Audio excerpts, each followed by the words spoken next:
Okay, we're back at it again. Thanks for joining me um, for the reading of Gods of the Bible. Fascinating book. The last chapter we went over was labeled or titled, "Is Elohim plural or singular?" And from the reading, it was very clear that Elohim is plural. They may speak of one specific Elohim, but in the Bible there is mention of many Elohim, and it totally throws out the window of Elohim meaning one. It clearly does not. And there's folks, a couple of people have messaged me and saying that I'm teaching wrong information. This information is coming directly from the scriptures. And if anybody's teaching it wrong, then go back to whoever wrote the Bible. Okay, because the Bible, and not only the Bible, but more ancient texts than the Bible explain who these Elohim are. Say, for instance, the one that always got me, I was raised as one of Jehovah's Witnesses, and it was the one, "Let us make man in our image." And I always questioned that. Who is us? Who is us? And I was told it just meant Jesus and Jehovah. That's what it means, us. That they're going to make mankind in their image. And it never really settled in my core. But okay, that's what you say. But it just didn't fit me. But before we start with the next chapter, I just want to go over a couple of verses with you, a couple of scriptures. Say, for instance, the first one in the book is Genesis 6, 1 and 2. Genesis 6, 1 and 2. And it says, "When human beings began to increase in number on the earth, and the daughters were born to the sons, and the daughters were born to them, the sons of the Elohim saw that the daughters of Adam were beautiful, and they married any of them that they choose." Okay, these are sons of the Elohim. So is that Jehovah and Jesus having sons? What's going on here? You see what I'm talking about?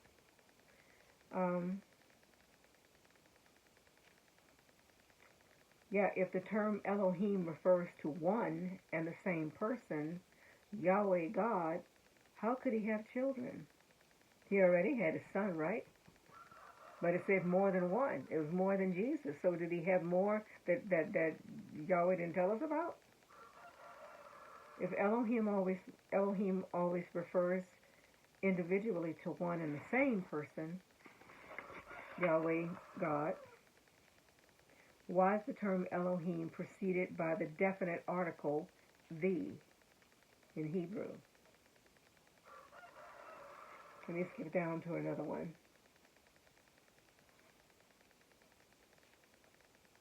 Here's another one. If there's only one Elohim, Genesis 31, "May the Elohim of Abraham and the Elohim of Nahor, the Elohim of their father, judge between us." If there's only one Elohim, why does Abraham have an Elohim and Nahor has an Elohim? Yeah. There's several others, but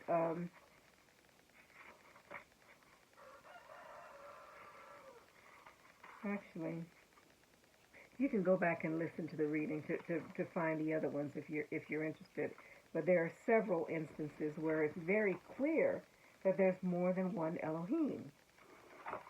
So for those who said, no, there's only one Elohim and you're teaching wrong stuff, look at the scriptures and go and read it again. That's all I can tell you. So let's go ahead and go to the next reading. This one is counting the Elohim. And we're starting on page 54. And I always like to show you the pages. Counting the Elohim.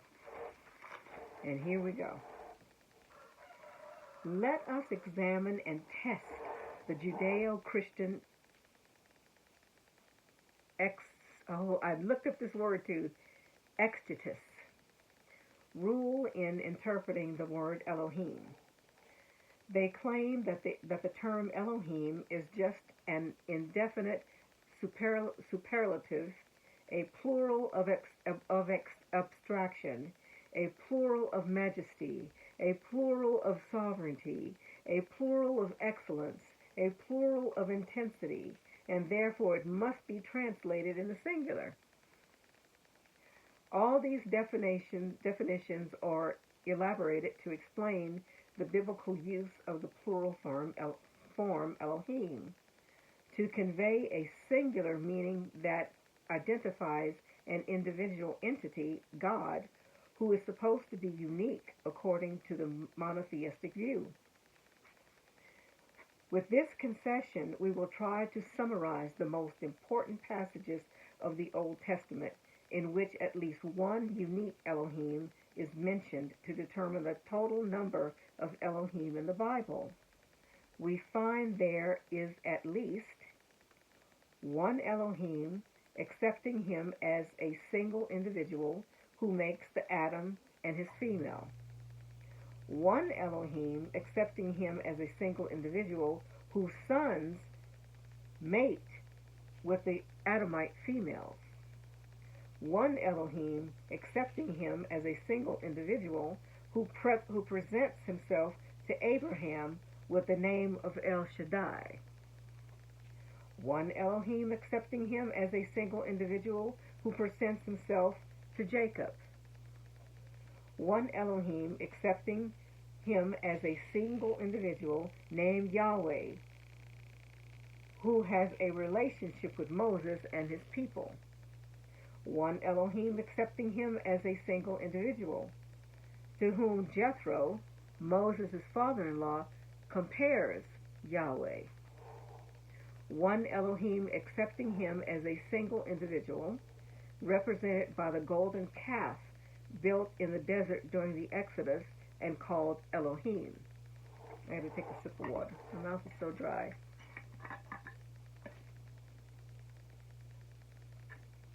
I have to take some antihistamine. Having a little bit of a itchy. Came in contact with something that was itching me. One Elohim, accepting him as a single individual, represented by the golden calf built in the desert during the Exodus and called Elohim. I said that. One Elohim, accepting him as a single individual who rules over the family of Nahor, Abraham's brother, who stayed in Mesopotamia. One Elohim, accepting him as a single individual who rules in Egypt and whom the family of Abraham turns, as we have read. One Elohim, accepting him as a single individual who rules over the Amorites. One Elohim, accepting him as a single individual who has two camps seen by Jacob. One Elohim, accepting him as a single individual whom Yahweh expressly forbids to serve. One Elohim, accepting him as a single individual who rules over the nations around Israel. One Elohim, accepting him as a single individual from whom Yahweh decides not to receive help in leading Jacob's family, assigned him by Elyon. One Elohim, accepting him as a single individual named Chamush, who rules over the Moabites. One Elohim, accepting him as a single individual named Milcom, who rules over the Ammonites. A female Elohim, accepting her as a single individual named Astarte, who rules over the Sidonians. One Elohim, accepting him as a single individual named Rimmon, who rules over Damascus. A new Elohim, accepting him as a single individual who has recently arrived and to whom the Israelites dedicate cultic acts that anger Moses. One Elohim, accepting him as a single individual, presiding over an assembly that must be imagined to have at least two other Elohim present to be defined as such. That's in Psalm 82.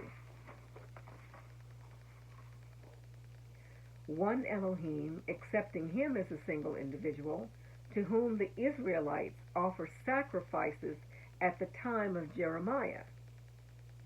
The reader who reads the Bible with a calm and open mind will understand that in many of the passages quoted, the text undoubtedly refers to many Elohim.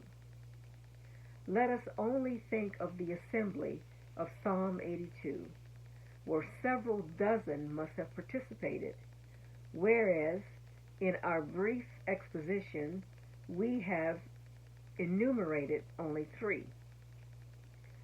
However, since we want to give credit to the Judeo-Christian monotheistic exegesis and consider only one Elohim for each of these listed situations, we counted a total of 23 Elohim. If we also allow the interpreters to combine Elyon, El Shaddai, and Yahweh in one person, plus the El who met Jacob, Genesis 35, we arrive at 20 Elohim. We then ask ourselves, given a large number of Elohim mentioned in the Bible, present and active in a relatively small area, is it surprising that the term has a plural ending to refer to the group or the actions of the group as a whole? Do we need to elaborate, and invent all sorts of explanations to justify the plural form of the term Elohim? With all we have said, we would be stunned if Elohim was not in a plural form. The application of the hypothesis established by the exegetes, stating that the term Elohim is undoubtedly, let me read that again. The application of the hypotheses established by the exegetes, stating that the term Elohim is undoubtedly singular, leads to the following consideration.